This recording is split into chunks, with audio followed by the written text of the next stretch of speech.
সবাই ভালো আছেন? আলহামদুলিল্লাহ, আমি ভালো আছি। আমি রাত হয়েছে, তারপর আপনারা যে বসে আছেন এতক্ষণ ধরে আমাদের সম্মানিত উস্তাদের কথা শুনলেন। আল্লাহ সুবহানাহু ওয়া তাআলা উস্তাদের হায়াতে, ইলমে, আমলে ভরপুর বারাকা দান করুন। সবাই বলেন আমিন। আলহামদুলিল্লাহ।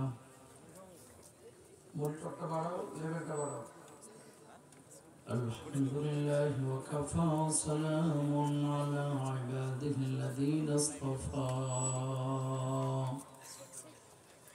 خصوصا على سيد الرسل وخاتم الأنبياء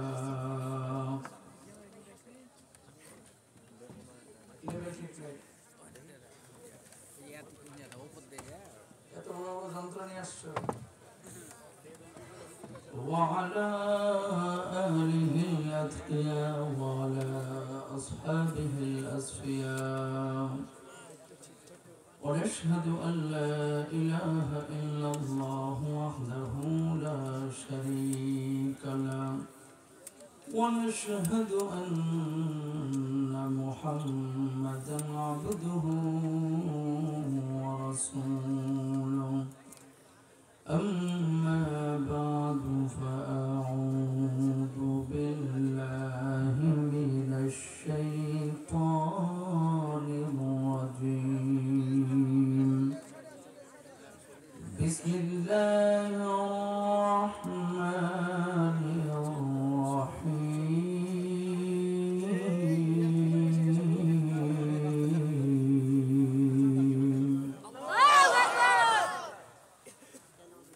من ذا الذي يقرض الله قرضا حسنا فيضاعفه له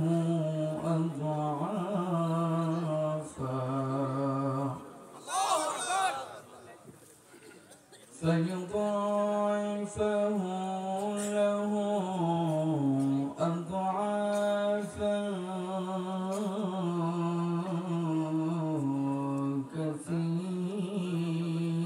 كثيرا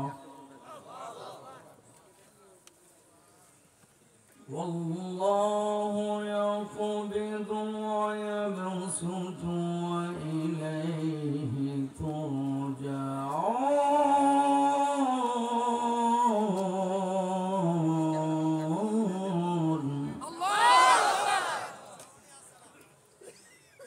والله يقبض ويبسط وإليه ترجعون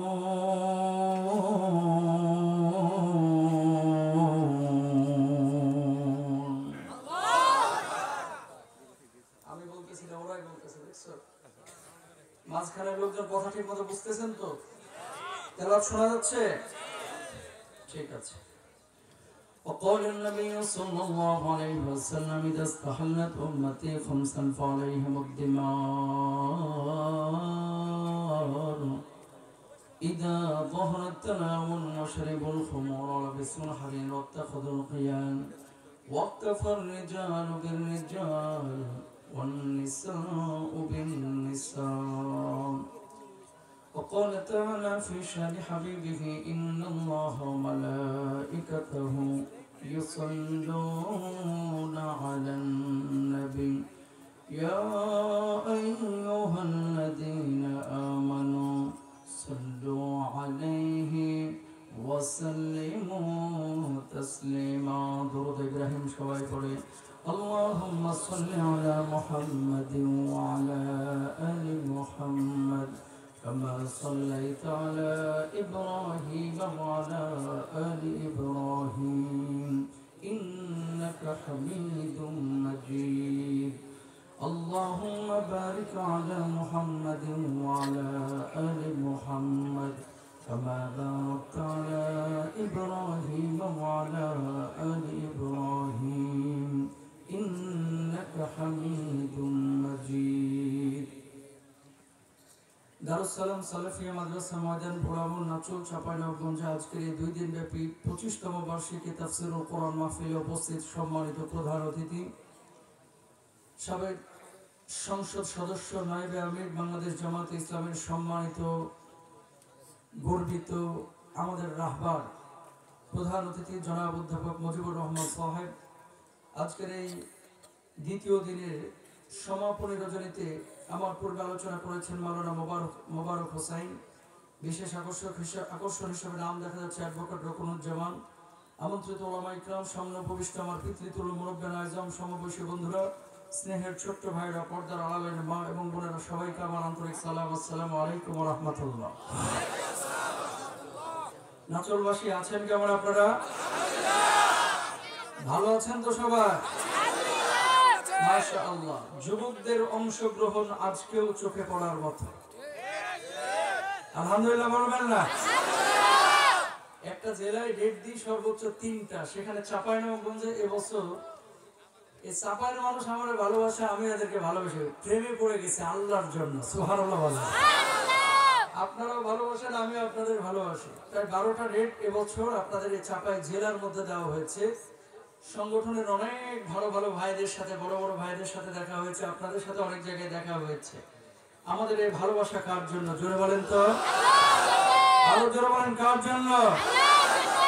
আজকের মাহফিলগুলো বিশেষ করে বাংলাদেশের যে সমস্ত অঞ্চলগুলো ইসলামী আন্দোলনের এবং বাংলার জমিনের দ্বীন কায়েমের জন্য, আল্লাহর আইন বাস্তবায়নের জন্য অতন্ত্র প্রহরী হিসেবে যেসব অঞ্চলের মানুষ কাজ করে, সাতক্ষীরা, চিটাগং, সাতকানিয়া, লোহাগড়া, কক্সবাজার, এরকম যে সমস্ত জেলাগুলি আছে, চাঁপাইনবাবগঞ্জ হচ্ছে এই জেলাগুলোর মধ্যে প্রধান একটি জেলা। ঠিক কিনা ভাই? যদি আল্লাহর প্রশ্ন আসে, নবীর প্রশ্ন আসে, এই অঞ্চলের মানুষগুলো, এই অঞ্চলের যুবকগুলো সবার আগে আসে। আল্লাহর জন্য যারা জীবন দিয়েছে অঞ্চলের যুবকরাই, আল্লাহর জমিনে কোরআনের আইন বাস্তবায়নের জন্য যারা অতীতে জীবন দিয়েছে অঞ্চলের মানুষগুলোই। 5ই আগস্টের আগে যুবকরা জেগেছিল, 16 বছরের জগদ্দল পাথরকে সরিয়ে এই বাংলার জমিনকে স্বৈরাচার মুক্ত করেছে এই উত্তরাঞ্চলের মানুষগুলো। ঠিক করে ভাইরা,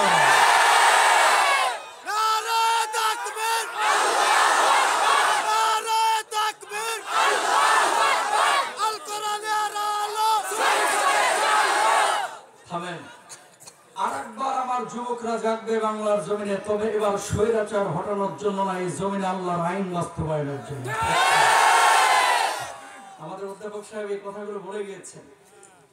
আমি এখানে এসেছি, দেখেন সময় কিন্তু খুব অল্প। কেন? 12টার পরে 1 মিনিটও ওয়াজ করা ঠিক না। কারণ দূরের মানুষগুলো আপনারা যারা এসেছেন, আমি জানি আপনারা টেনশনের মধ্যে পড়ে যান। তারপরেও আল্লাহ তাআলা যে এখানে আমাকে নিয়ে এসেছেন, আপনাদেরকেও নিয়ে এসেছেন, আল্লাহর রহম ছাড়া এখানে আসা বসা একটা মানুষের পক্ষে সম্ভব না। ঠিক এই যে জনসমুদ্র, আজকে আমাকে ভালোবেসে আসেন নাই, অধ্যাপক সাহেবের ভালোবেসে আসেন নাই, কোরআনটাকে দেন ভেজান। যারা আপনারা এখানে এসেছেন এই কোন শীতের মধ্যে আল্লাহর জমিনে, যারা এই ময়দানে এখন বসেছেন, এই কোরআনের আকর্ষণে বসেছেন। ঠিক মাহফিলের নামও দিয়েছেন তাফসীরুল কোরআন মাহফিল। বাংলাদেশের মানুষ মাহফিলগুলোকে অনেক সময় দেখবেন হাসি, কান্না, গল্প কিচ্ছার মঞ্চ নাম দিয়েছে তাফসীর মাহফিল। আসলে তাফসীরে কিচ্ছু নাই, ভেতরে থাকে 3-4টা গল্প কিচ্ছা। এরকম হয় কি হয় না? তা আমিও ঢাকা থেকে এই পর্যন্ত আসছি বাবার গল্প, খাজার গল্প, মাজারের গল্প, বাঁশ খুঁটির গল্প করার জন্য না, কোরআনের কথা বলার জন্য। আপনারা কি কোরআনের পক্ষে থাকবেন? কোরআনের কথা শুনবেন? গল্প শোনার জন্য বিশেষ করে যারা এসেছেন হরিণীর গল্প অথবা বাঁশকুটির গল্প, আপনারা বাড়ি চলে যেতে পারেন, জোর করব না। কিন্তু যারা কোরআনকে ভালোবাসেন, যতক্ষণ তাফসীর করব, কোরআনের ক্লাস পড়ে করে আল্লাহর জমিনে বসবো ইনশাআল্লাহ। বলেন পারবো তো ইনশাআল্লাহ? কপালওয়ালা মানুষগুলো বসেছেন, কিছু কপাল পড়ে এখানে আসে নাই, কিন্তু মেলার মধ্যে বসে রয়েছে, বাজারে বসে বসে গীবত কমিটির সভাপতির ভূমিকা পালন করছে। বক্তাকে কয় মুস্তাফিজ সাহেব, প্রধান অতিথিকে কয় অধ্যাপক মুজিবুর রহমান সাহেব, আমরা আগামী বছর আরো ভালো বক্তা নিয়ে আসবো, ভালো অতিথি নিয়ে আসবো। কপাল পোড়া জাতি, বক্তা দেখে অতিথি দেখে মাহফিল আইসো না। আল্লাহর জমিনে যারাই কোরআনের কথা বলবে সেখানে মুসলমান ঝাঁপিয়ে পড়বে।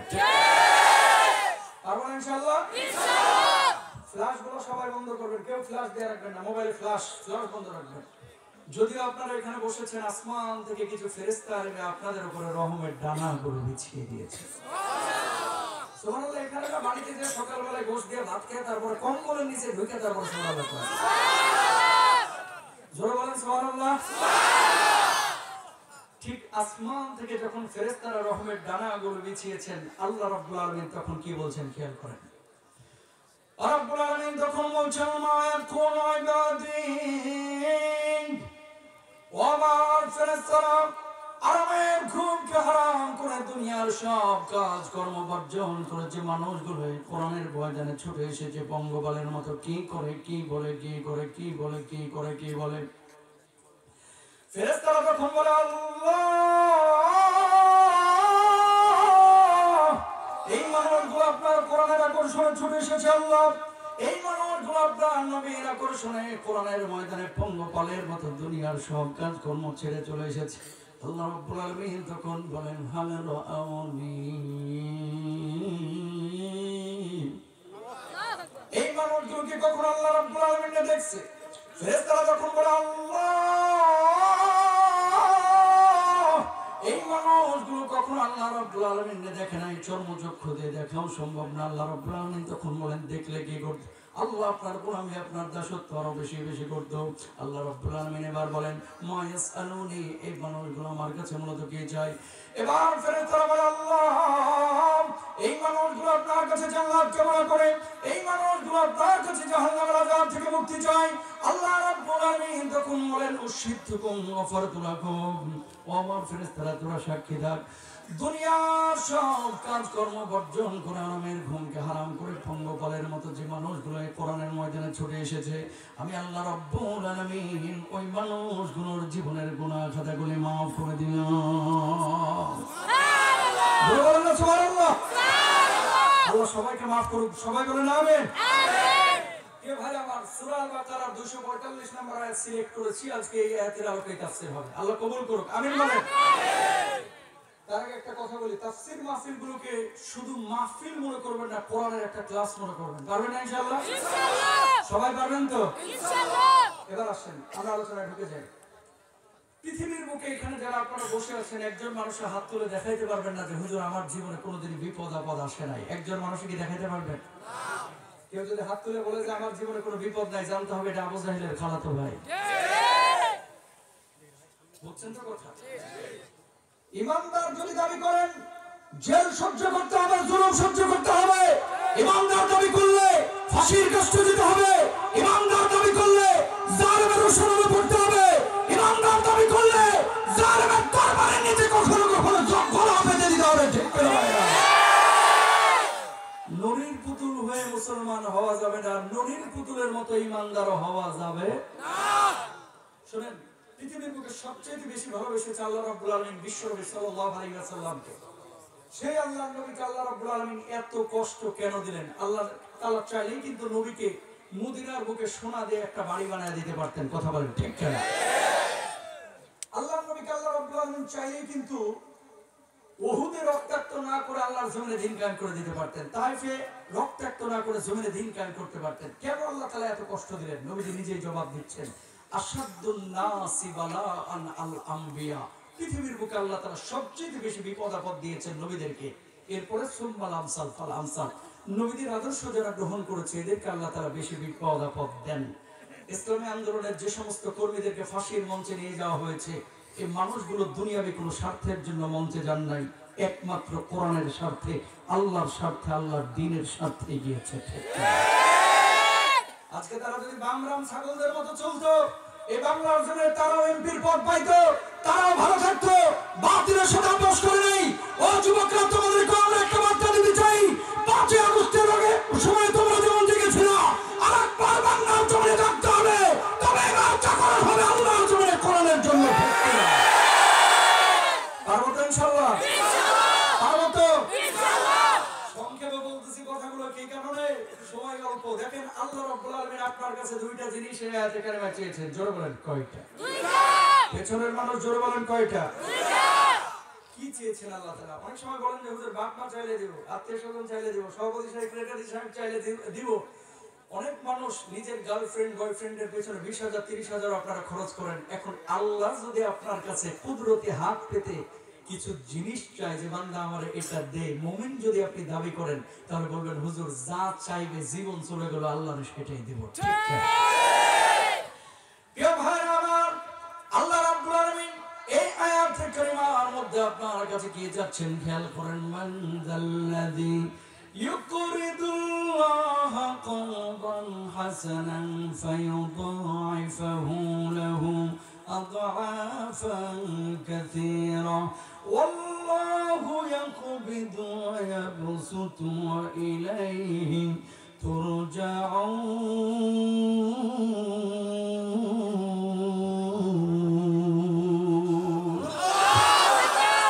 আল্লাহ রাব্বুল আলামিন এই আয়াতে কারিমার মাধ্যমে আপনার কাছে দুইটা জিনিস চেয়েছেন। এক নাম্বার কি জিনিস চেয়েছেন পরে বলে, আগে আয়াতের অর্থটা শুনে নেন। আল্লাহ রাব্বুল আলামিন বলছেন যে ব্যক্তি দুনিয়ার জিন্দেগিতে আল্লাহ রাব্বুল আলামিনকে কর্জে হাসানা দিবে, আল্লাহ রাব্বুল আলামিন কিয়ামতের ময়দানে তার জন্য দ্বিগুণ বদলার ব্যবস্থা করবেন, 3 গুণ বদলার ব্যবস্থা করবেন, 4 গুণ বদলার ব্যবস্থা করবেন। সর্বোপরি আল্লাহ রাব্বুল আলামিন ওই মানুষটার জন্য চূড়ান্ত জান্নাতের ফয়সালা করবেন। জোরে বলেন সুবহানাল্লাহ। আয়াত যখন নাযিল হলো সাহাবী রিদওয়ানুল্লাহি আলাইহিম আজমাইন সন্দেহের মধ্যে পড়ে গেলেন। আসমান বানিয়েছেন আল্লাহ, জমিন বানিয়েছেন আল্লাহ, সবকিছুর মালিক আমার আল্লাহ রাব্বুল আলামিন। সে আল্লাহ কেন আমাদের কাছে ঋণ চাইলেন? ইয়া রাসূলুল্লাহ, ইয়া হাবিবাল্লাহ, আল্লাহ রাব্বুল আলামিন দুনিয়ার সবকিছুর মালিক, সে আল্লাহ রাব্বুল আলামিন কেন আমাদের কাছে কর্জে হাসানা চাইলেন? আল্লাহর নবী জবাব দিলেন, সাহাবীরা রে, আল্লাহ রাব্বুল আলামিন তোমাদের কাছে টাকা চাই না, পয়সা চাই না, বাড়ি চাই না, গাড়ি চাই না, সম্পদ চাই না, দুইটা জিনিস চেয়েছেন। এক নম্বর হচ্ছে আল্লাহর জন্য যেখানে জানের প্রয়োজন সেখানে জান দেওয়া, যেখানে মালের প্রয়োজন সেখানে মাল দেওয়া। আল্লাহ রাব্বুল আলামিন এই জান আর মালকে কর্জে হাসানা বুঝিয়েছেন। জোরে বলেন সুবহানাল্লাহ। বড়দের ভাইরা আমার, এই জামানার দিকে তাকায় দেখেন, আল্লাহর জন্য টাকা দিতে অনেকে রাজি আছি, মাহফিলে টাকা দেই, মসজিদে সিমেন্টের বস্তা দেই, ফ্যানগুলো দিতেও আমরা রাজি আছি, ইয়ানত আমরা দিতে রাজি আছি, বাংলার জমিনে দিনের কাজের জন্য অনেক জায়গায় টাকা খরচ করতে আমরা অনেকে রাজি আছি। মাল দেওয়ার ব্যাপারে যতটা আমরা সচেতন, কিন্তু জান দেওয়ার ব্যাপারে বাংলার জমিনে আসল ইমানদারের বড় সংকট। ঠিক কিনা? টাকা যদি চাওয়া হয় টাকা দিতে রাজি আছি, সিমেন্টের বস্তা 200 বস্তা লাগবে রাজি আছি, কিন্তু কাকা আল্লাহর নবীকে গালি দেওয়া হয়েছে, কাকা আল্লামা সাইদি সাহেবের ফাঁসি রায় হয়েছে, একটু আন্দোলন করে লাভ উঠাবে, কাকা ওই জায়গায় মসজিদের কোণা থেকে তাসবিহ ছাড়তে চায় না। কথা বলেন। নামাজ পড়তে রাজি আছি, রোজা করতে রাজি আছি, হজ করতে রাজি আছি, কিন্তু আন্দোলনের স্বার্থে, দ্বীনের স্বার্থে, কোরআনের স্বার্থে রাজপথে নামার প্রয়োজন হলে ওই জায়গায় চাচা মেয়ে আর রাজি না। কি আমি কি ভুল বলতেছি? নবীজি কি বলছেন খেয়াল করেন, কিয়ামতের আগে মসজিদে মুসল্লির সংখ্যা বাড়বে, ইমানদারের সংখ্যা কমবে। এই জামানা চলতেছে সেই জামানা। জুমার নামাজে ছাদ ভরে যাচ্ছে, কিন্তু আসল ইমানদারের সংখ্যা বড়ই কম। ইউসবিহুর রাজুল মুমিনা ওয়া ইউমসি কাফিরা, সকালবেলায় থাকবে মুমিন, সন্ধ্যাবেলায় হয়ে যাবে কাফের, সন্ধ্যাবেলায় থাকবে মুমিন, সকালবেলায় হয়ে যাবে কাফের। বাংলার জমিনে হাজার হাজার মুসলমান আছে যারা নামাজ, রোজা, হজ, যাকাতকে ফরজ মনে করে, কিন্তু আল্লাহর জমিনে আল্লাহর কোরআনের আইন বাস্তবায়ন করাকে ফরজ মনে করে না, জরুরিও মনে করে না। কথা বলেন। নামাজ, রোজা ফরজ আছে কোথায়? কি কি কি কষ্ট হচ্ছে না? কি গো কি কইছি বুঝতে পারছেন তো? হ্যাঁ, কষ্ট হচ্ছে না তো? এই যে নামাজ, রোজা, হজ, যাকাতের কথা আছে কোথায়? এটা কি ফরজ নাকি সুন্নাত? সবাই একমত তো? যেই কোরআনে আল্লাহ রাব্বুল আলামিন নামাজ, রোজা, হজ, যাকাতকে ফরজ করেছে, ওই কোরআনে আল্লাহ রাব্বুল আলামিন আল্লাহর জমিনে আল্লাহর কোরআনের আইন বাস্তবায়ন করাকে ফরজ করেছে। ঠিক না? আপনি এলাকার দিকে তাকান, মিনিমাম শতকরা 95% মানুষ যারা নামাজ, রোজা, হজ, যাকাত করতে রাজি আছে, কিন্তু যদি বলা হয় যে আল্লাহর পক্ষে, আল্লাহর জমিনে যারা দিন কায়েম করতে চায়, ভোটটা এদেরকে দিয়ে, ওই জায়গায় চাচার মুখটা কালা হয়ে যায়। কথা বলেন না কেন? এই জন্য মাহফিলে এসে কিছু হুজুরের ওয়াজ শুনে খালি কবরের ভিতরে থাকেন, হুজুর কবর থেকে বাইরে হন না কিন্তু, আর আসমানের উপরে থাকেন, জমিনের উপরে থাকেন না। রাজনীতির কোনো আলাপ করেন না, রাজনীতি কি তোর বাপের নীতি? বদমাইশ। কথা বলেন ঠিক না? রাজনীতি কার নীতি? এই রাজনীতির মধ্যে যদি কোরআন থাকতো বাংলার জমিনে, প্রত্যেকটা মানুষের পরিবর্তন জান্নাতের টুকরা হয়ে যেত। শুনেন, তাফসীর তো করতেছি, আয়াতের মধ্যে আরো কথা আছে, দুনিয়ার একটা উদাহরণ দিয়ে দিই তাহলে বুঝবেন, এটা দুনিয়ার কথা। আমার সফর ছিল কিছুদিন আগে উজবেকিস্তান, প্রচুর সফর করে বিদেশে আমার প্রচুর প্রোগ্রাম থাকে, আপনারা অনেকেই জানেন। আর্টিস্ট প্যানেল প্রেজেন্টার আমি, কাফেলা অনুষ্ঠান নিয়মিত করি। উজবেকিস্তানে ইমাম বুখারী রাহিমাহুল্লাহর কবরটা জিয়ারত করে আমি সামারকান্দে এসেছি। তাকান, কোরআন থাকলে লাভটা কি। সামারকান্দে আসার পরে জোহরের নামাজে আমি মসজিদে ঢুকলাম। ঢোকার পরে দেখতে পেলাম সমস্ত মুসল্লিদের মোবাইল ফোন মানিব্যাগ পেছনে রেখে সামনে নামাজ আদায় করতেছে। মোবাইল ফোন, মানিব্যাগ, আইফোন, মোটা মোটা মানিব্যাগ পেছনে রাখা, সামনে নামাজ আদায় করতেছে। চিন্তা করলাম এতগুলো মোবাইল মানিব্যাগ পেছনে রাখার কারণটা কি। পরে বুঝলাম নামাজে খুশু নষ্ট হবে, এই জন্য পেছনে মোবাইল মানিব্যাগ রেখে সামনে নামাজ আদায় করতেছে। চিন্তা করলাম আল্লাহ বাঁচাইছে, মসজিদটা ঢাকার গুলিস্তানের কোন মসজিদ না। কথা কর না কেন? কম্পেয়ার করবেন বাইতুল মুকাররমের দক্ষিণ গেট থেকে আমার বাসা মাত্র 6 কিলোমিটার। দক্ষিণ গেটে প্রায় 100-এর উপরে বাথরুম আছে, নিচে একটা বাথরুমে লোহার সিটকানি পাবেন না, সব মামুরা খুলে নিয়ে চলে গেছে। কথা কর না কেন? আপনাদের এলাকায় মসজিদে মুসল্লির জুতা চুরি হয় কি হয় না? আর টিভি লাইভে একদিন ফতোয়া দিছিলাম যে দামি জুতা নিয়ে মসজিদে যান না, নামাজ হবে না। তো হুজুর এই ফতোয়া পাইছেন কই? আমাকে আগে পরে শুনেলেন কি কইছি, তারপরে আপনি কথা বলেন। কই হইছে কি? 3400 টাকার অ্যাপেক্স জুতা নিয়ে মসজিদে ঢুকবেন, সূরা ফাতিহার শেষে বলা দলিন বলে মনটা সূরার দিকে না তাই না বারবার অ্যাপেক্সের দিকে আসবে। 3400 টাকার অ্যাপেক্স আছে না গেছে? কথা বলেন ঠিক না? আপনাদের এলাকায় মসজিদে মুসল্লির জুতা চুরি হয় কি হয় না? রংপুরে মাহফিলে যে বাথরুমে ঢুকলাম, ঢোকার পরে দেখলাম বদনা মুবারকের গলা ভাঙা, ভাঙা বদনার গলায় শিকল বেঁচে রাখছে। হাসির জন্য বলতেছি না কথাটা। তাকান, ওই দেশের মধ্যে মোবাইল ফোন মানিব্যাগ নিরাপদ, কেউ হাত দেয় না আরেকজনের মোবাইলে মানিব্যাগে। আর আমার দেশে মুসল্লির মসজিদের জুতা নিরাপদ না। পার্থক্য একটাই, কোরআন আছে চোর নাই, কোরআন থাকবে না চোরের খড়ি তৈরি হবে। কথা বলেন। এদেশে 150 টাকা চুরি করলে সিসকা চোরের বিচার হয়, 150 কোটি চুরি করে বেগম পাড়ায় বাড়ি করছে, বেগম নিয়ে ফুর্তি করতেছে, কোটটাই করা শয়তানগুলো আসলে আবার সালাম কালাম দেয়। কথা বলেন। এই জন্য প্রিয় ভাইরা আমার, আল্লাহ নবী সাল্লাল্লাহু আলাইহি ওয়াসাল্লাম কি বলছেন? ওয়া উকরিমার রাজুলু মাখাফাতা শাররিহি। আল্লাহর নবী বিশ্বনবী সাল্লাল্লাহু আলাইহি ওয়াসাল্লাম বললেন কিয়ামতের আগে এমন কিছু লিডার বাইর হবে যে লিডারদেরকে মানুষ সম্মান করবে, ভয় পেয়ে ভালোবাসে না। সামনে যখন আসবে সার করবে, যখন সামনে থেকে চলে যাবে সঙ্গে সঙ্গে তার ব্যাপারে মৃত্যু কামনা করবে যে খাটাসটা মরে না, কা ঠিক কিনা?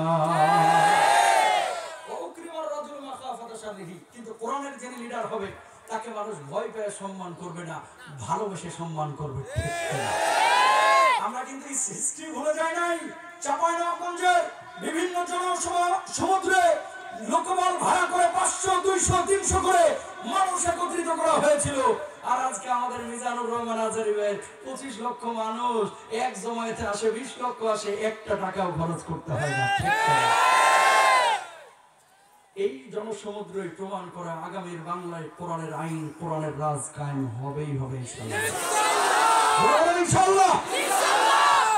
আয়াতটা যেদিন নাযিল হইল, পরবর্তী দিন আবু বকর রাদিয়াল্লাহু তাআলা গিয়েছিল মদিনার বাজারে। খেয়াল করেন কিনারায় দাঁড়ায় আছে, এই আয়াত 245 নম্বর আয়াত। কোনা থেকে ইহুদি ঠেস মেরে মেরে বলতেছে, কি গো আবু বকর, তোমার আল্লাহ আসমান জমিন সব বানাইছিল, তোমার নবী বলছে আল্লাহ দেখি মানুষের কাছে ঋণ চায়। তার মানে আবু বকর তোমার আল্লাহ একটা ফকির। নাউজুবিল্লাহ জোরে বলেন। আবু বকর গরম হয়েছে, আল্লাহর গালি দিছে না, নরম মেজাজের আবু বকর গরম হয়েছে। দ্বিতীয়বার আবার বলছে তোমার আল্লাহ ফকির, আরেকটু গরম হয়েছে। তৃতীয়বার যেমনি গালি দিছে, গলাটা ধরে ডান হাত দিয়ে কইসা ইহুদির গালে আবু বকর থাপ্পড় বসায় দিছে। আল্লাহু আকবার বলেন। এবার ইহুদি গালের মধ্যে হাত দিয়া আল্লাহর নবী বিশ্বনবী সাল্লাল্লাহু আলাইহি ওয়াসাল্লামের বাড়ির দিকে দিলেন দৌড়। যাওয়ার পরে বললেন, ওগো মুহাম্মদ সাল্লাল্লাহু আলাইহি ওয়াসাল্লাম কি শেখান আপনি সাহাবীদেরকে, কি শেখান? কি হয়েছে? আপনার সাহাবীরা তো ইহুদি ধরে ধরে মারে। কে মারছে তোমারে? কয় আপনার আবু বকর মারছে। আল্লাহর নবী বললেন, আমি বিশ্বাস করি না অন্যায় ভাবে আমার আবু বকর কাউরে মারতে পারে না। কই ডাকেন আপনার আবু বকর আমারে মারছে কিনা? আল্লাহর নবী আবার ডাক দিলেন, আবু বকর কি শুনলাম তোমার ব্যাপারে, তুমি কি ইহুদিরে মারছো? আবু বকর জবাব দিলেন, ইয়া রাসূলুল্লাহ, গতদিন আল্লাহ রাব্বুল আলামিন আয়াত নাযিল করে আমাদের কাছে ঋণ চেয়েছেন, কর্জা হাসানা চেয়েছেন, জান আর মাল। এই জালেমের বাচ্চা একবার না, দুইবার না, তিনবার আল্লাহর ফকির মিসকিন বলে গালি দিয়েছে, এজন্য আমি তারে মারছি। ওগো নবীজি, ও যদি আমার গালি দিত আমি কিচ্ছু বলতাম না, আমার বাপ মারও গালি দিলে আমি কিচ্ছু বলতাম না। আমার সামনে আমার আল্লাহ রাব্বুল আলামিনকে আয়াতের অপব্যাখ্যা করে কেউ গালমন্দ করবে, আমি আবু বকর হাত গুটায় বসে থাকতে পারি না। বলুন আল্লাহু আকবার। আল্লাহ নবী ইহুদিকে বললেন, ও ইহুদি, কেন আমার আল্লাহ রাব্বুল আলামিনকে গালমন্দ করেছিস? ইহুদি জবাব দিল, কেন আবু বকর মিথ্যা কথা বলছ? আল্লাহ নবী চিন্তার মধ্যে পড়ে গেলেন। আবু বকর বলছে গালি দিয়েছে, ইহুদি বলতেছে গালি দেয় নাই। নবীজি বিচার যদি না করে গোটা মদিনার বুকে ইহুদি ছড়ায় দিবে। মুহাম্মদ সাল্লাল্লাহু আলাইহি ওয়াসাল্লাম নিজ গোত্রের লোক দেখে বিচার করে নাই। ও আবু বকর, কিছু মনে করো না, ও যে আল্লাহ রাব্বুল আলামিনকে গালি দিয়েছে ওই জায়গায় কোনো সাক্ষী ছিল না। আবু বকর জবাব দিলেন, ইয়া রাসূলুল্লাহ, ওই জায়গায় কোনো সাক্ষী ছিল না, ছিলাম আমি আর ছিল তো আল্লাহ রাব্বুল আলামিন, আসমান থেকে দেখেছেন আর কেউ না। নবীজি বললেন, আবু বকর, যেহেতু সাক্ষী ছিল না আবার বিচার কামনা করছে, কিছু মনে করো না, যেভাবে তুমি থাপ্পড় মেরেছো সেভাবে হয়তো একটা থাপ্পড় বসে দেখ শোধবোধ হয়ে যাক। আবু বকর জবাব দিলেন, নবীজি, আল্লাহ রাব্বুল আলামিনের আয়াতের অপব্যাখ্যা করেছে, আল্লাহ রাব্বুল আলামিনকে গালমন্দ করেছে, এইজন্য আমি তারে থাপ্পড় মেরেছি। এটা যদি আমার অন্যায় হয়ে থাকে, আমি আবু বকরের জীবনটাও যদি ইহুদি নিয়ে চলে যাই, থাপ্পড় কেন শুধু, আমার জীবনটাও যদি নিয়ে চলে যায়, আল্লাহর কসম আবু বকরের কলিজায় বিন্দু মাত্র কষ্ট থাকবে না। বলুন আল্লাহু আকবার। যেভাবে আমার আবু বকর মারছে ওইভাবে একটা থাপ্পড় বসে আদে শোধবোধ হয়ে যাক। ইহুদি এবার রেডি হচ্ছে, আজকে তোর একদিন কে আমার একদিন, হাতটা গুছাইতেছে মারার জন্য। সঙ্গে সঙ্গে আর শাজিমে গ্রিন সিগন্যাল চলে গেছে। জোরে বলেন আল্লাহু আকবার।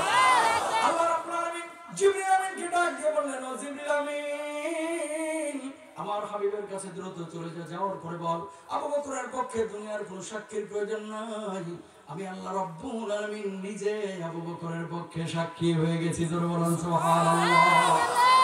ইহুদির সামলান, ইহুদির হাত যেন আবু বকরের গালটা স্পর্শ না করে। আয়াত নাযিল হয়ে গেল, আরেকটা আয়াত 4 নম্বর পারা 13 নম্বর পৃষ্ঠা শুরুর অংশ। লাকাদ সামিআল্লাহু কাওলাল্লাযীনা ক্বালু ইন্নাল্লাহা ফাকীরুন ওয়া নাহনু আগনিয়া।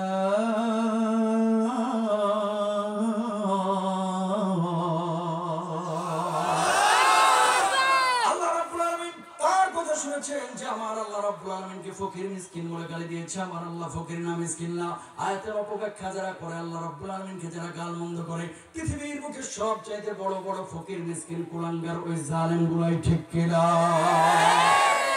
এবার নাসলের মধ্যে ঢুকেন, নাসলের মধ্যে ঢুকেন। আবু বকর আপনার আমার চাইতে নামাজ কম পড়তো না বেশি? আরো আসতে বলেন, কম না বেশি? রোজা কম না বেশি? তাহাজ্জুদ কম না বেশি? আপনারা বলেন। ওই আপনার নারায়ণগঞ্জের এমপি সাহেব তো 70 থেকে 80 টাকা তাহাজ্জুদ পড়তো মাইরি। সুবহানাল্লাহ। ইবলিসও বিশ্বাস করেনি এই কথা। ইবলিসও বিশ্বাস করবো? আসে রে বাপ, আপনার এলাকায় দেখা আবু বকর নরম মেজাজের মানুষ, আল্লাহ আল্লাহ নবীর স্বার্থ এসে গর্জে উঠেছে, হুঙ্কার মেরে উঠেছে, প্রতিবাদ করেছে, আঘাত করেছে। বাংলার জমিনে হিন্দু খ্রিস্টান ইহুদি যারা আছে তারা আমাদের সাথে সহাবস্থান করবে, কোনো সমস্যা নাই। ওয়ালা তাসুবুল্লাযীনা ইয়াদউনা মিন দুনিল্লাহ, আল্লাহ নিজেই বলেছেন। খেয়াল করেন যে ইহুদি খ্রিস্টান হিন্দুরা যখন উপাসনালয়ে উপাসনা করবে, এদের স্রষ্টাকে, এদের কথিত ইলাহকে গালমন্দ করো না, না হলে তোমার সত্য আল্লাহকে তারা গালমন্দ করবে। আমরা বলি আমাদের সাথে হিন্দুরা থাকবে, এখানেও আছে, অনেকেই হয়তো বা থাকতে পারেন, তাদের সাথে সুন্দর আচরণ করব, খ্রিস্টানদের সাথে সুন্দর আচরণ করব, ইহুদির সাথে সুন্দর আচরণ করব, কিন্তু ইসকনের জঙ্গিগুলোকে চুমা দিব না, লাথি মেরে হিন্দুস্তানে পাঠায় দেব।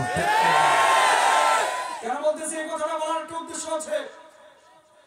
5 আগস্টের পরে আমার বাংলাদেশের ইসলামী আন্দোলনের কর্মীরা, কওমি মাদ্রাসা, আলিয়া মাদ্রাসার ছাত্ররা বিভিন্ন মন্দিরগুলোকে পাহারা দিল, যাতে করে রাতের আধারে আঘাত করে ফায়দা নিতে না পারে। ফজরের আজান দিল, মাদ্রাসার ছাত্ররা সেখানেই ফজরের নামাজ আদায় করলো রাস্তার মধ্যে। 5 আগস্টের পরে ইসকনের জঙ্গিগুলো আমার সাইফুল ইসলাম আলিফকে জবাই করলো। কথা বলে চিটাগাঙ্গে হামলা করলো মসজিদের উপরে। কেন বলতেছি এই কথাটা? বাংলার জমিনে দাবি করে ইমানদার, অথচ অসংখ্য মুসলমান এখন আছে যারা ইসকনের জঙ্গিদের পক্ষে ফেসবুকে স্ট্যাটাস দেয়। কথা বলেন ঠিক কিনা? এই ইসকনের উদ্দেশ্য বাংলাদেশে, কিন্তু তাদের ধর্ম প্রচার না। নিউ ইয়র্কের জন্য ইসকনের উদ্দেশ্য হচ্ছে ওপার থেকে আপাকে ফিরিয়ে নিয়ে এসে আবার হারানো ক্ষমতা দেওয়া। এই স্বপ্ন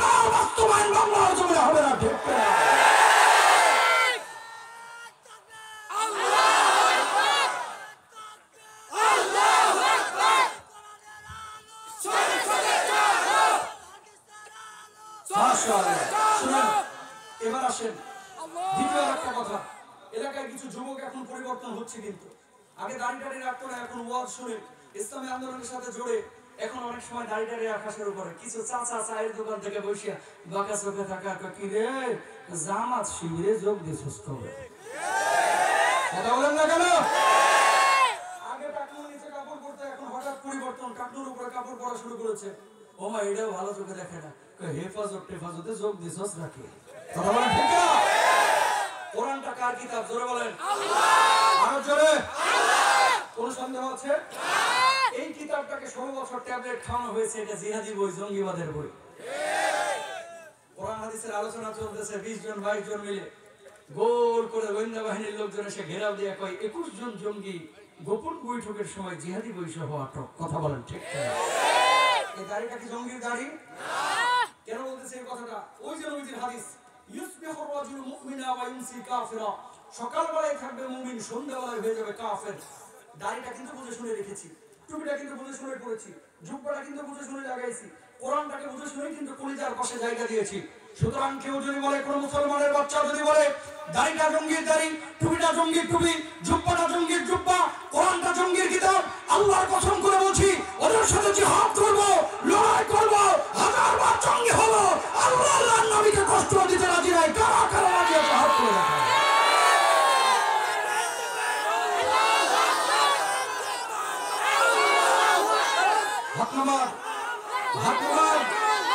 কথা ক্লিয়ার কাট।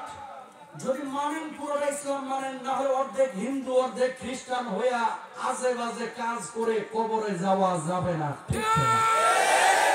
পূর্ণাঙ্গ ইসলামের মধ্যে দাখিল হতে হবে। কেমনে দাখিল হতে হবে একটু খেয়াল করে। প্রিয় ভাইরা আমার, তারা আবু বকর সিদ্দিক রাদিয়াল্লাহু তাআলা আনহু আয়াতের স্বার্থে আল্লাহ রাব্বুল আলামিনের জমিনে প্রতিবাদ করেছে। আপনাকেও কিন্তু প্রতিবাদ করতে হবে। ঈমান আনার পরে আপনার কিছু দায়িত্ব আছে। ও কলিজার ভাইরা আমার, ওযু ভঙ্গের কারণ কি এটা বাংলাদেশের 99% মুসলমান জানে, অথবা 95% মুসলমান জানে। রোজা ভঙ্গের কারণ কি এটা মুসলমানরা জানে, কিন্তু যদি বলা হয় ঈমান ভঙ্গের কারণ কি, এটা অধিকাংশ মুসলমানই জানে না, ঠিক কিনা? ও দরদের ভাইরা আমার, কিয়ামতের ময়দানে আল্লাহ রাব্বুল আলামিন মুমিনদের দুইটা দল করবেন আর কাফের বেঈমানদের একটা দল করবেন। কিয়ামতের ময়দানে 4 দলীয় জোট থাকবে না, 12 দলীয় জোট থাকবে না, 21 দলীয় জোট থাকবে না, দল থাকবে 3টা। জোরে বলেন কয়টা? 3টা। আরো জোরে? 3টা। জোর হলো না? 3টা। জোরসে বলো। 3টা। এই 3টা দলের মধ্যে আল্লাহ রাব্বুল আলামিন 2টা দলকে জান্নাতের মধ্যে দিবেন, একটা দলকে জাহান্নামের মধ্যে দিবেন। এই দলগুলো কি কি দল একটু খেয়াল করেন। আপনি কোন দলের অন্তর্ভুক্ত আছে এখন নিজেই বুঝতে পারবেন। জান্নাতি দলের মধ্যে আছেন নাকি জাহান্নামী দলের মধ্যে আছেন? আল্লাহ তাআলা কি বলছেন?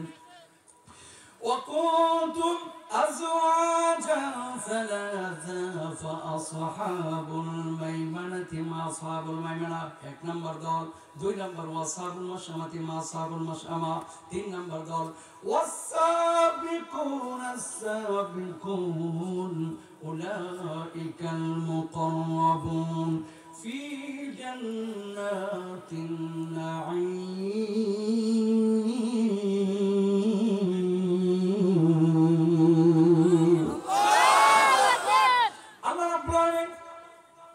আল্লাহ রাব্বুল আলামিন 3টা দলে গোটা মানব জাতিকে বিভক্ত করবেন। মুমিনদের হবে 2টা দল। 1 নম্বর হচ্ছে ডানপন্থী দল, আরশের বাম পাশে ডান পাশে এরা থাকবে। আল্লাহ রাব্বুল আলামিন আরশের নিচে এদের ছায়া দিবেন। এই দলের মধ্যে আরো 7 শ্রেণীর মানুষ আছে, যেটা হাদিসের মধ্যে আল্লাহর নবী বলছেন।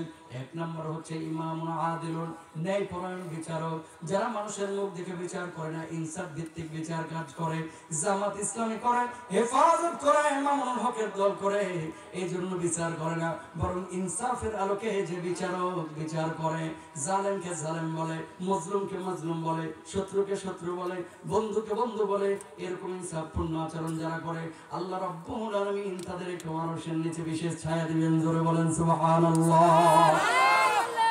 2 নম্বর আল্লাহর নবী বললেন ওয়াশাবুন নাশাফি ইবাদাতি রাব্বি, ওই যুবক তার যৌবনকালটাকে আল্লাহর ইবাদতে বন্দেগীতে কাটিয়েছে।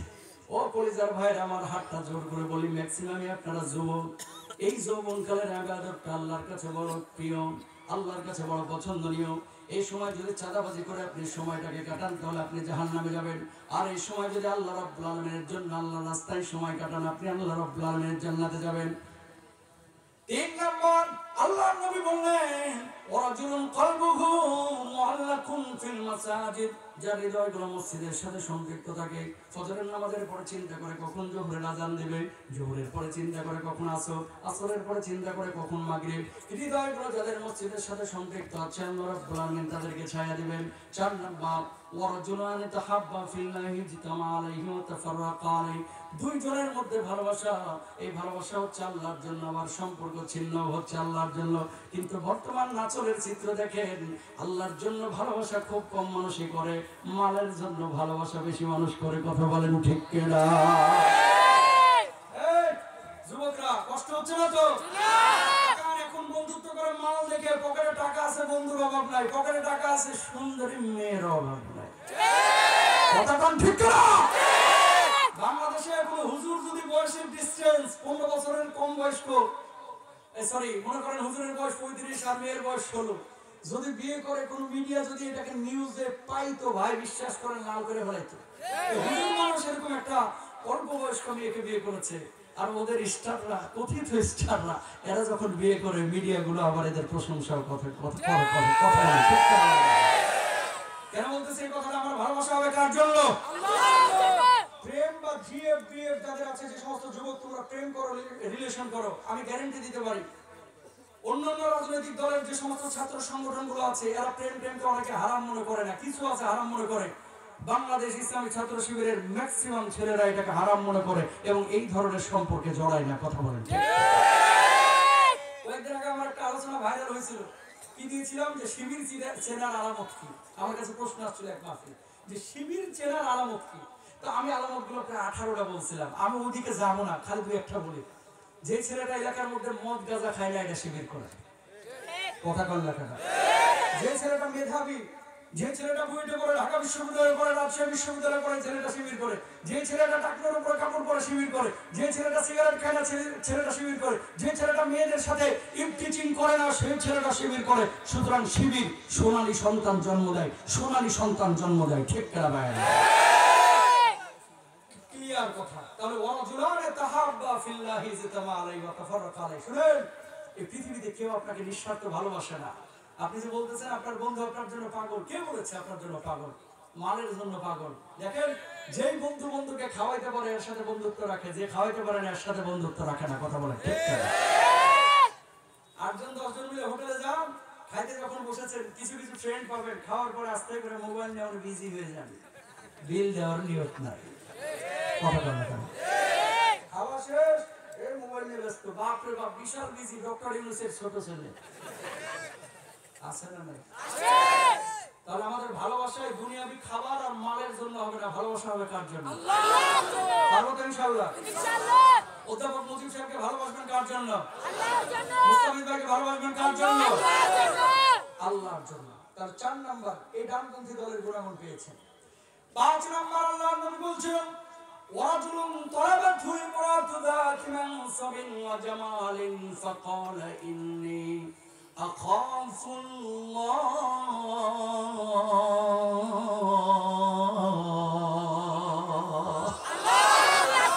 কোন নারী কোন পুরুষকে আহ্বান করেছে আসো আমার সাথে প্রেম নিবেদন করো।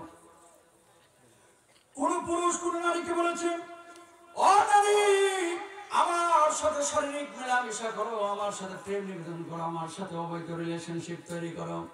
তখন কোন সন্তান, কোন ছেলে, কোন মেয়ে যদি এই কথা বলে ফাকালা ইন্নী আখাফুল্লাহ, আমি আল্লাহ রাব্বুল আলামিনকে ভয় পাই।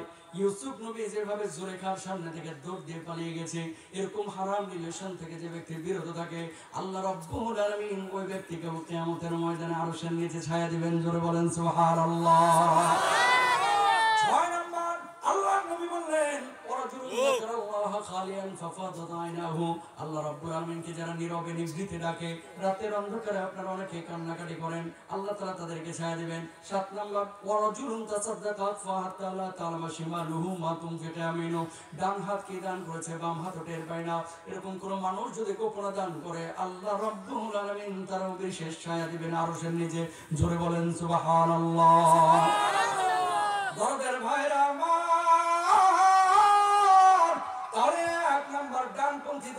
বান্দাদেরকে আল্লাহ রাব্বুল আলামিন আরশের নিচে ছায়া দিবেন, এই মুমিনদেরকে আল্লাহ রাব্বুল আলামিন কিয়ামতের ময়দানে ডাকবেন, সামান্য কিছু হিসাব নিকাশ দিবেন, নেওয়ার পরে বলবে বান্দারে যা যা যা, জান্নাতের যেই দরজা দিয়ে খুশি সেই দরজা দিয়ে আল্লাহর জান্নাতে চলে যা। জোরে বলেন সুবহানাল্লাহ। আরো জোরে বলেন। এক নাম্বার হচ্ছে আমরা ডানপন্থী হওয়ার চেষ্টা করব। কারা?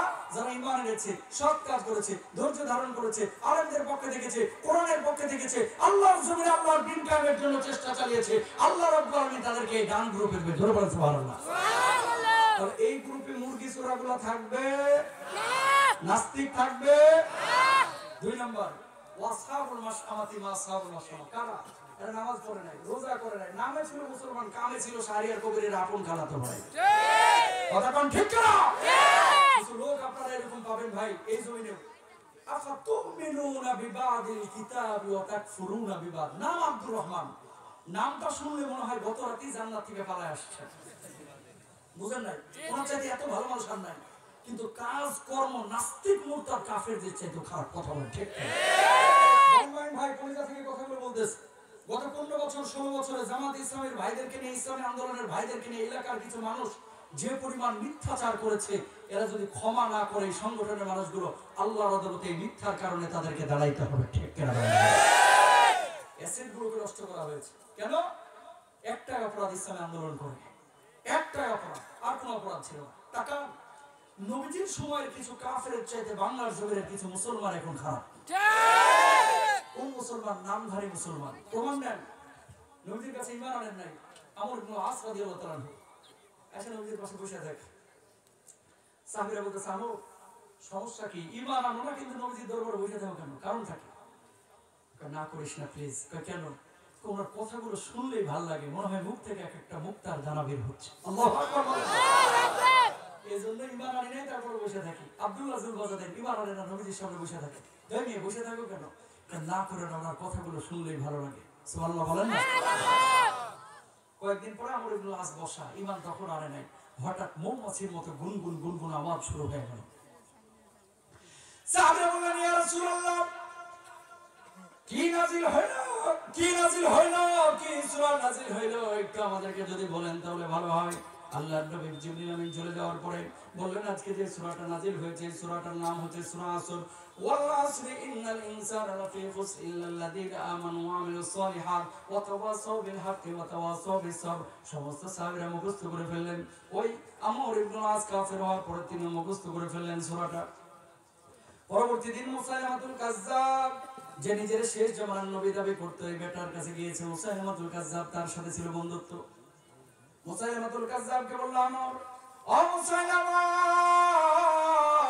আবু বকরের নবীর উপর প্রতিদিন তো সূরা নাজিল হয়, আয়াত নাজিল হয়, কয়েকদিন পর পরে তোর উপরে কেন সূরা নাজিল হয় না, আয়াত নাজিল হয় না, অথচ তুই নিজের নবী দাবি করিস?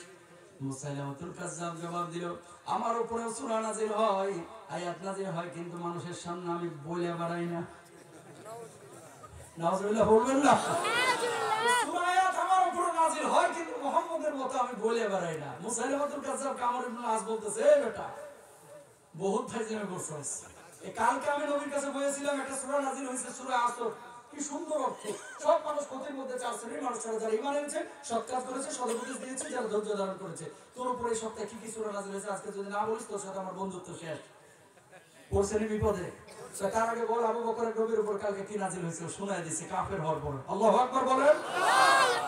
এবার আনজামেনে ধরছে আমর ইবনে আস মুসাইলামাতুল কাজ্জাবকে, তোর উপর কি সূরা নাজিল হয়েছে এবার বল। পড়ছেন বিপদে, মাথাটা নিচু করছে, কয় খারাপ একটু অপেক্ষা কর, আমি মনে করে এলো। মাথা নিচু করে কতক্ষণ পরে মাথা উঠায় বলতেছে, শুন তাহলে কি সূরা নাজিল হয়েছে। কই অব্র অব্র ফাইনা মান তালাবুতু না সদরা সদরা। হে খরগোশের বাচ্চা, তোর কানগুলো ছোট, তোর ল্যাঙ্গা ছোট, তোর পা ছোট, তোর পেটটা মোটা, তোর চোখটা মোটা, তোর চোখগুলো ছোট, তোর মুখটা মোটা, তোর মাথাটা ছোট। এটা বুঝি সূরা ইবলিসও বিশ্বাস করবে না। কথা ঠিক টাকা শেখা আছে। আমর ইবনে আস কখনো ঈমান এনেছে না। আমর ইবনে আস কখনো কাফের। মুসাইলামাতুল কাজ্জাবের কথা শোনার পর আমর ইবনে আস দায়িত্বহীন করতে বলল, ও মুসাইলামা, আমি আমার প্রভুর নামে শপথ করে বলতেছি, এটা কখনো ঐশী বাণী, আসমানি বাণী হতে পারে না। আবু বকরের নবীটাই আসমানি বাণী, তুই হচ্ছে পৃথিবীর সেরা ভণ্ড, তোর সাথে আমার কোনো সম্পর্ক নাই। জোরে বলেন আল্লাহু আকবার। কাফের হওয়ার পর নবীজি স্বীকৃতি দিয়েছে, আল্লাহর স্বীকৃতি দিয়েছে। কাফের তখন ঈমান তো করে আনছে, বোবা শয়তানের মতো বসে থাকে নাই, কিন্তু এলাকার মধ্যে আপনার এলাকায় তাকান, জানে যে এই লিডারকে ভোট দিলে বেটা চাঁদাবাজি করবে, জানে যে ওর পক্ষে কথা বললে একটা মানুষের এলাকায় স্থির রাখবে না, চাই চুরি করবে, ডাল চুরি করবে, টিন চুরি করবে। তারপরও 2টা সিঙ্গারা 200 টাকা আর 1 ঢোক কোকের লেগে এই লিডারের পিছনে আমার নেতার চরিত্র ফুলের মতো পবিত্র, যারা যারা মুহূর্তে কুলুপ নেয় না, সারাদিন নামাজ পড়ে না, অথচ এই লোককে বলে ফুলের মতো পবিত্র কথা বলে। এই কারা এগুলো আপনার পাশাপাশি এই লোকগুলো নামাজ পড়ে কথা বলে ঠিক না? প্রমাণ পাইছেন যে একদিকে পড়বে নামাজ আর একদিকে বাতিলদের সাথে আপোষ করে চলবে, কথা কয় না। মনে রাখবেন, ভালো মানুষের সংখ্যা সবসময় কম হয় না বেশি? জোরে বলেন, কম না বেশি? উজবেকিস্তান সফর ছিল আমার, কিছুদিন আগে প্রোগ্রাম ছিল উজবেকিস্তান। মুতার যুদ্ধ যে জায়গাটায় সংগঠিত হয়েছিল ওই জায়গাটা জিয়ারত করলাম। কেন? পড়ে ওয়াজ করা আর একটা হচ্ছে দেখে ওয়াজ করা, পার্থক্য আছে না নাই? দুইটা কথা বলি শুনেন। যে চিঠিকে কেন্দ্র করে এই মুতার যুদ্ধ সংগঠিত হয়েছিল, জর্ডানের মিউজিয়ামে জর্ডান সরকার এখনো সংরক্ষণ করে রেখেছে। নবীজির রাষ্ট্রদূতকে হত্যা করা হলো। নবীজির কাছে সংবাদ পৌঁছালো যে আপনার রাষ্ট্রদূতকে হত্যা করেছে। নবীজির সঙ্গে সঙ্গে ফুপিয়ে ফুপিয়ে কাঁদলেন। কাঁদার পরে সাহাবীদেরকে বললেন, রেডি হও, জিহাদ করতে হবে। কোন কোন সাহাবী বললেন, ইয়া রাসূলুল্লাহ, 1 লক্ষ সৈন্য তাদের রিজার্ভ থাকে, কিভাবে তাদের সাথে জিহাদ করব? অন্য সাহাবীরা তাদেরকে জবাব দিলেন, মুসলমান কখনো সংখ্যার কারণে জয়ী হয় না, মুসলমান জয়ী হয় ঈমানের কারণে, ঈমানের কারণে। তাকান মুসলমান, বারবার ওপারের সীমান্ত থেকে হুমকি দেওয়া হয়, রাজশাহী আমার, ফেনী আমার, চিটাগাং আমার, কুমিল্লা আমার, ওইদিকে ব্রাহ্মণবাড়ি আমার। কি চান, যৌতুক নাকি? মামার বাড়ির আবদার না, খেলতে হলে সীমান্ত খুলে দেন, আমরাও খেলবো, ঠিক কিনা মুসলমান?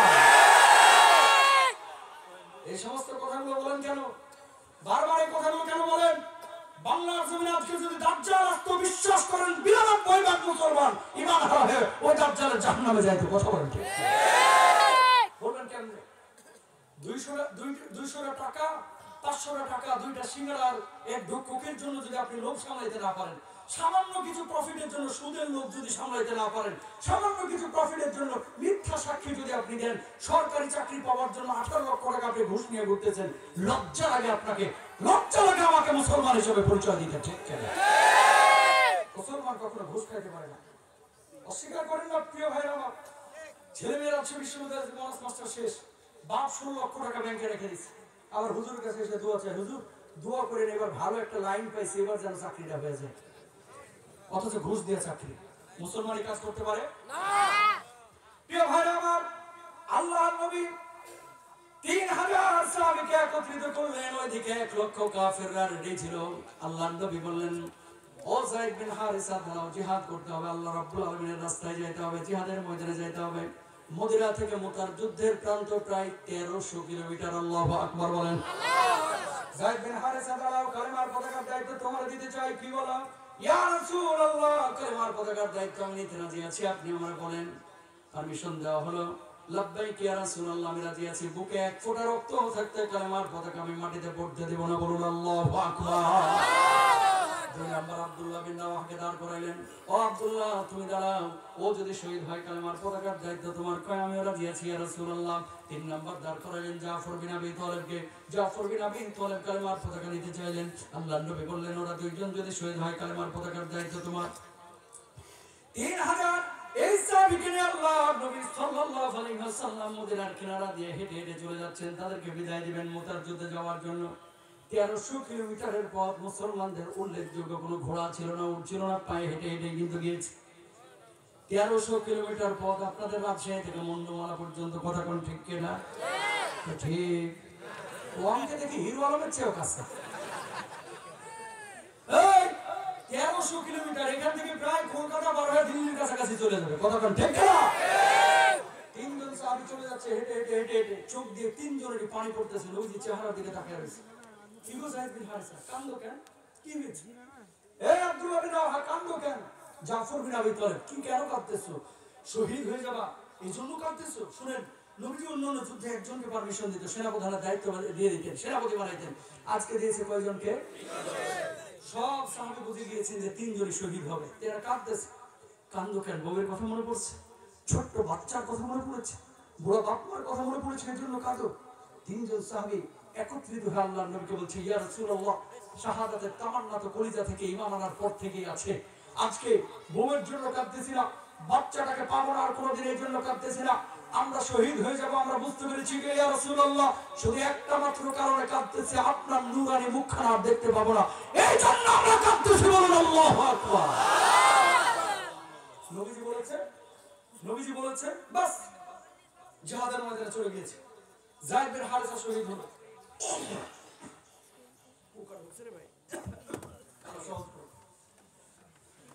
যায়েদ বিন হারেসা প্রথমে শহীদ হলো, আব্দুল্লাহ বিন রাওয়াহা তারপরে শহীদ হলো। জাফর বিন আবি তালেবের ডান হাতে কোপ দেওয়া হয়েছে, ডান হাত কেটে পড়ে গেছে। বাম হাত আল্লামা সাইদ সাহেবের বয়স থেকে আপনারা সবাই জানেন, এই জন্য আমি এটা বড় করে বলতেছি না। বাম হাতে কেটে দেওয়া হয়েছে, বাহু দিয়ে কালেমার পতাকা উড্ডীন করে রেখেছে। লাস্টে কেটে পড়ে গেছে, দাঁত দিয়ে কামড়ায় কালেমার পতাকাকে উড্ডীন করে রেখেছে। আল্লাহু আকবার বলেন না। নবীজির মনটা খারাপ, মসজিদ নবীর মধ্যে বসা, সাহাবীরা দেখতেছেন নবীজির চোখ লাল হয়ে গেছে। আকাশের দিকে তাকে আল্লাহর নবী বলছে ওয়া আলাইকুমুস সালাম। সাহাবীরা বলছেন ইয়া রাসূলুল্লাহ, কার সালামের জবাব দিলেন?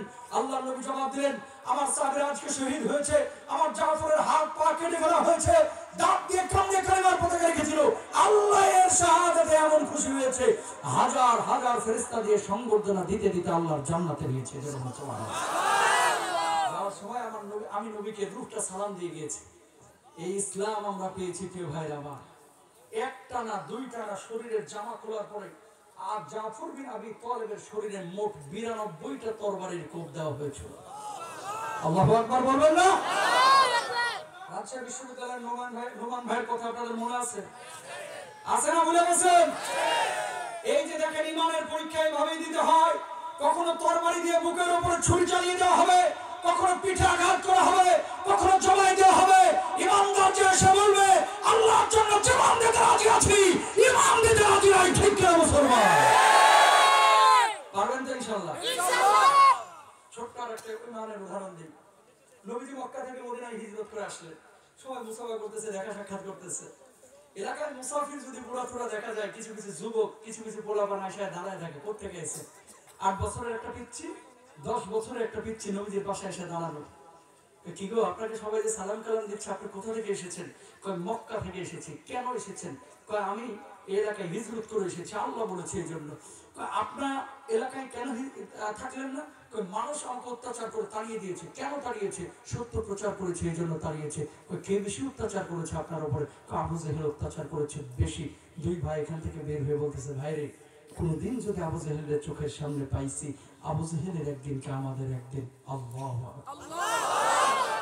একটার বয়স 8 বছর, আরেকটার বয়স 10।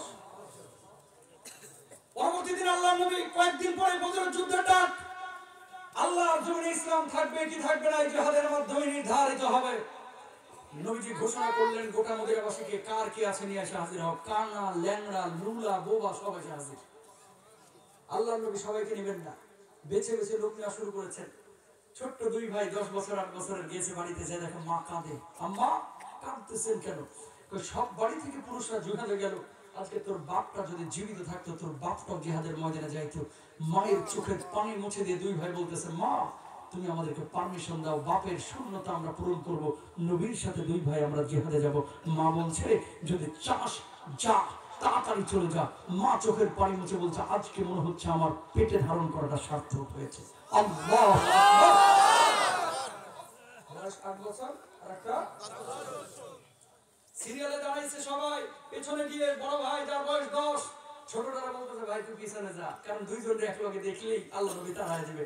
বড়রা যায় 2 আঙ্গুলের উপরে ভর করে একটু মাথাটাকে উঁচু করে লম্বা হয়ে দাঁড়াচ্ছে। নবী চেহারার দিকে তাকায়, পায়ের দিকে তাকায়, কি গো জিহাদে যাইতে চাচ্ছ?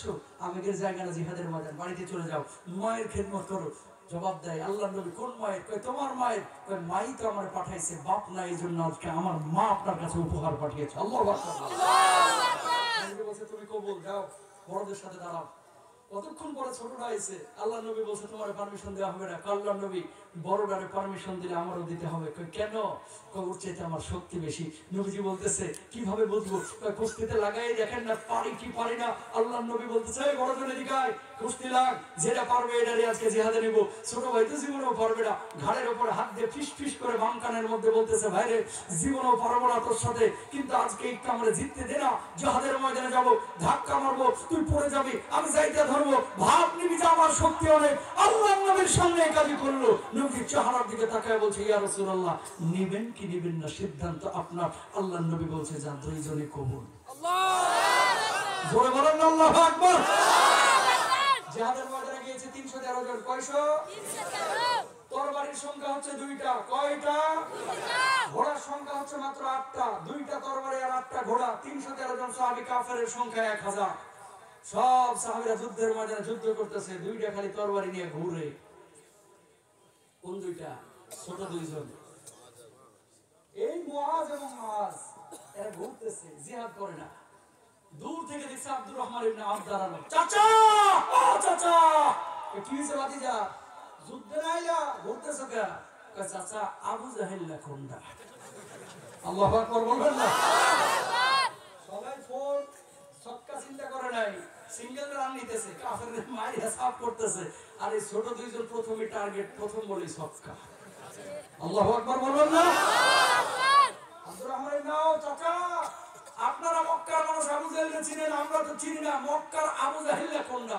ওই যে দূরে দেখতেছো তর্জন গর্জন দিচ্ছে পাহাড়ের উপরে সিকিউরিটি গার্ড নিয়ে।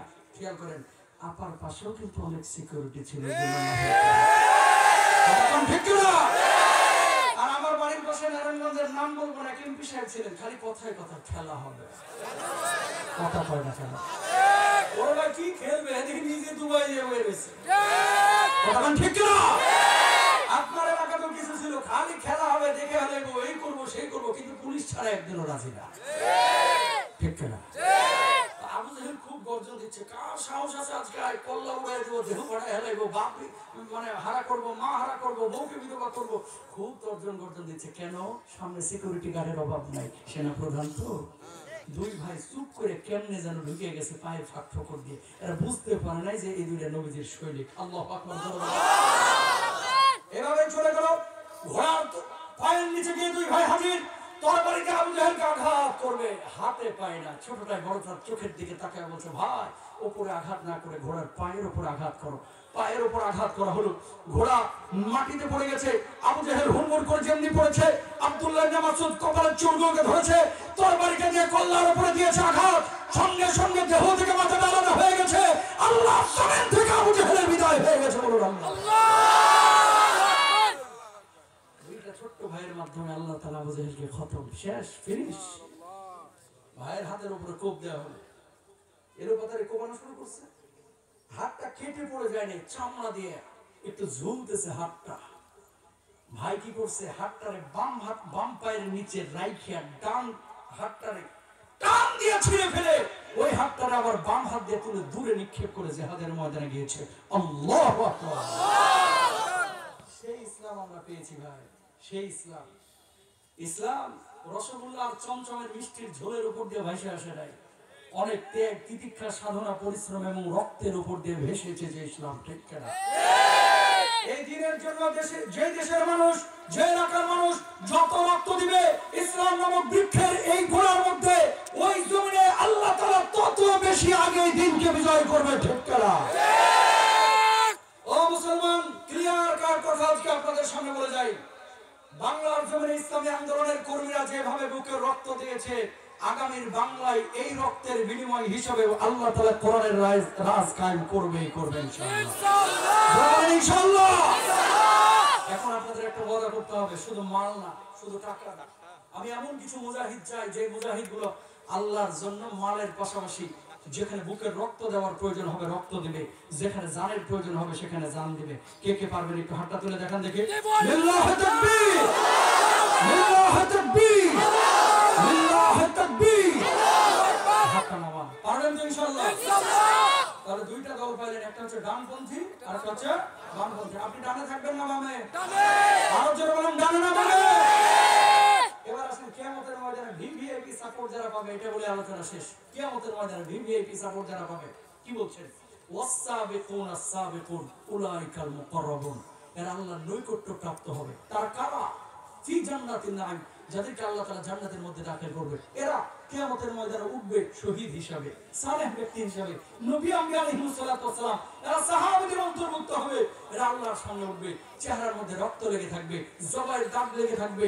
এই মানুষগুলোর জানটা সেদিন আল্লাহ রাব্বুল আলামিনের জন্য, যারা এই দ্বীনের জন্য যারা উৎসর্গ করেছে, এরা শহীদ হিসেবে উঠবে হাস্যোজ্জ্বল চেহারা নিয়ে। আল্লাহ রাব্বুল আলামিন ওই মানুষগুলোকে বলবে, আমি আল্লাহ আজকে তোদের কোনো হিসাব দিব না, যা যা যা, জান্নাতের যেই দরজা দিয়ে খুশি সেই দরজা দিয়ে আল্লাহর জান্নাতে চলে যা। জোরে বলেন সুবহানাল্লাহ। তাহলে হয় আমরা ডানে থাকবো, অথবা আমরা নিকটবর্তী হয়ে থাকবো, বামপন্থী দলের মধ্যে থাকবো। বাস শেষ। 5টা কারণ বলে আলোচনা শেষ করে দেবো 5 মিনিটের মধ্যে।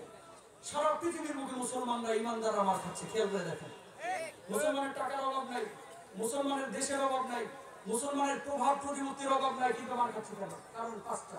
1 নম্বর, ইদা যহরাত তালাউন, মুসলমান অভিশাপের মাত্রা বাড়ায় দিচ্ছে। মুসলমান মানুষকে ক্ষমা করতে জানে না, মুসলমান প্রতিশোধ পরায়ণ হয়ে গেছে, মুসলমান দুনিয়ার চাকচিক্যে মগ্ন হয়ে গেছে। 2 নম্বর, ওয়াল্লাবিসুল হারিব, চিকন চাকন পোশাক পরিধান করবে। 4 নম্বর, 3 নম্বর, ওয়াশারিবুল খুমুর, মদ পানের প্রবণতা বেড়ে যাবে। 4 নম্বর, ওয়াত্তাসাদুল কিয়ান, গায়ক গায়িকা, নায়ক নায়িকাদেরকে আদর্শের মানদণ্ড মনে করবে। 5 নম্বর, ওয়াক্তাফার রিজাল বিল রিজাল ওয়ান নিসা বিল নিসা, নারী নারী আর পুরুষ পুরুষ সমকামিতা নিবর্জিত হবে। ট্রান্সজেন্ডার মতবাদ বাংলার জমিনেও কিন্তু ঢুকিয়ে দেওয়া হচ্ছে সূক্ষ্মভাবে, ঠিক কিনা ভাইরা? ছেলেরা মেয়ের মতো, মেয়েরা ছেলের মতো চলাফেরা শুরু করবে। ফিফা কয়েকদিন আগে দেখলেন তাদের ফুটবল ফেডারেশনের যে সংগঠন, এই সংগঠনের প্রোফাইলে তারা রেইনবো ফ্ল্যাগ, সমকামীদের সিম্বল ইনক্লুডে রেখেছিল। প্রিয় ভাইরা আমার, কোন মুসলমান এই ধরনের কোন কাজ করতে পারে না। আল্লাহ তাআলা আমাদের সবাইকে তৌফিক দান করুন, বলুন আমিন। ইসলামী আন্দোলনের পক্ষে থাকবেন তো ইনশাআল্লাহ? কোরআনের পক্ষে থাকবেন তো ইনশাআল্লাহ? আল্লাহর দ্বীন কায়েমের জন্য আমরা সবাই চেষ্টা করব। আল্লাহ তাআলা তৌফিক দান করুন, বলুন আমিন। هذا ما عندي والعلم عند الله، عليه توكلت وعليه أنيب، وآخر دعوانا الحمد لله رب العالمين، والسلام عليكم ورحمة الله وبركاته.